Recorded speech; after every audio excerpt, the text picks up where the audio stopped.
With GTA 6's release date seemingly locked into November 19th, I believe it's necessary to talk about some of the things I think should be changed when this game comes out. What is up, guys? Welcome back to the channel. So today I want to talk about my top 3 things GTA 6 should change / improve on. So we look at Rockstar's most recent games, GTA 5 and Red Dead 2. Both games had decent combat, right? Simple, effective, got the job done. GTA 5 had rolling to spice things up, I guess. Red Dead 2 had diving. But apart from those two little changes, is mostly running and shooting.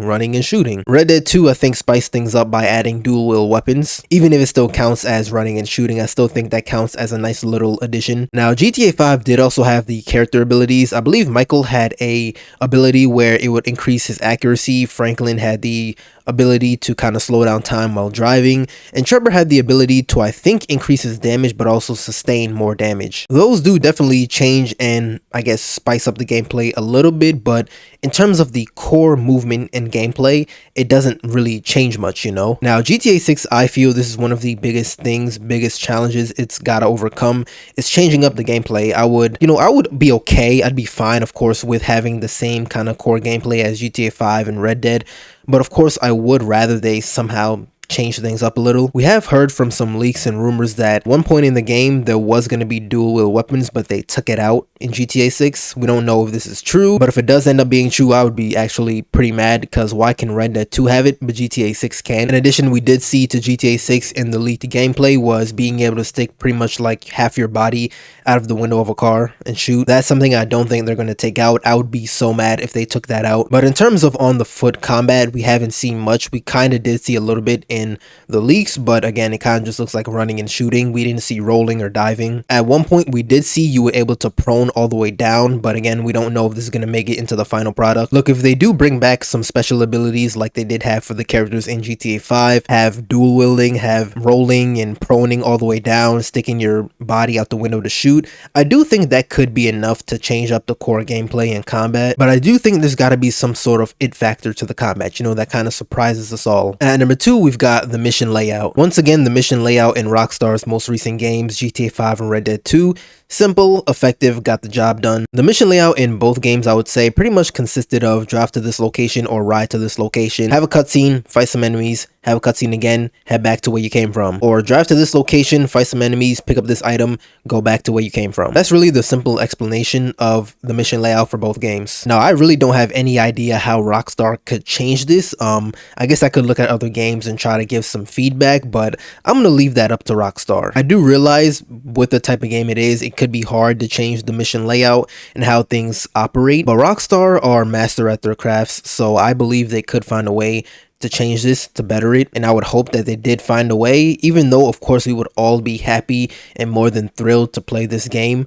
I still think this is one of the most important aspects they should change, especially in online as well, right? Like, a lot of the missions, even if there are a variety of missions, it's all pretty much the same thing. A lot of it consists of driving so far away to this location, shoot some enemies, pick up an item, and return back to your base, your bunker, or whatever. Depending on the type of mission or job you're doing, then there might be a cutscene, there may not be a cutscene, but that's pretty much the gist of it. Maybe it just comes down to having a variety of missions, you know? Look, I'm just the idea guy, okay? Rockstar, they can handle implementing it. And at number 1, story DLC. Now, this isn't really an improvement, more so of an addition, because with GTA 5, even Red Dead 2, they absolutely fumbled. The story DLC was just non-existent in both games. In GTA 5, for a time, if they added new weapons and cars and things like that to online, then they would also add them to the story, but only for a time. At some point they stopped doing that, and even with that, that's not story content, you know, those are just new weapons and cars. We were supposed to have DLC for someone like Trevor, I believe, Agent Trevor. With Franklin and Michael, I'm not sure, but I think the most popular one is definitely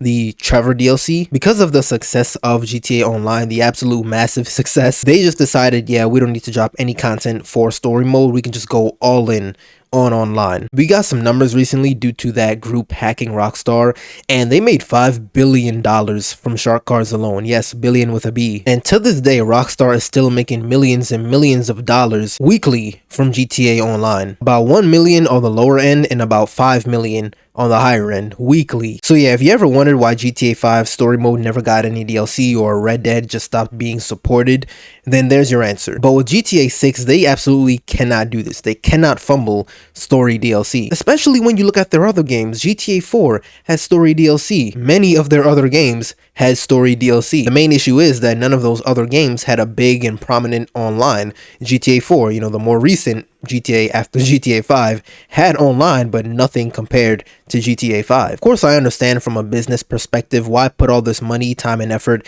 into the story DLC, into the story, when you can just monetize online. It's essentially a money glitch for them. But I believe if they want GTA 6 to last as long as GTA 5 or even longer, then yeah, they should absolutely not just ignore story. Also, a part of me thinks that sometimes they think that people don't care about the story, and that if they just constantly update and add new DLC and cars and weapons to online, then people will be satisfied. Yeah, we'll be satisfied, we'll enjoy, but also we'll notice that we're missing out on something. There are many people who maybe even prefer story DLC as to, you know, online. Also, with how big and grand GTA 6 is expected to be, I just don't see a world where they completely ignore the story once again. Again, we've heard rumors that maybe we'll go to another country, maybe like Cuba or something like that. This could have been way back before when GTA 6 started development, or around the time it started, but still, Rockstar games typically have this thing where they go to like another country or another city. They did it in GTA 5, they did it in Red Dead 2, they did it in GTA 5 with North Yankton, Red Dead 2 with Guarma. We know Lucia is from Liberty City, so I guess there is a possibility of us returning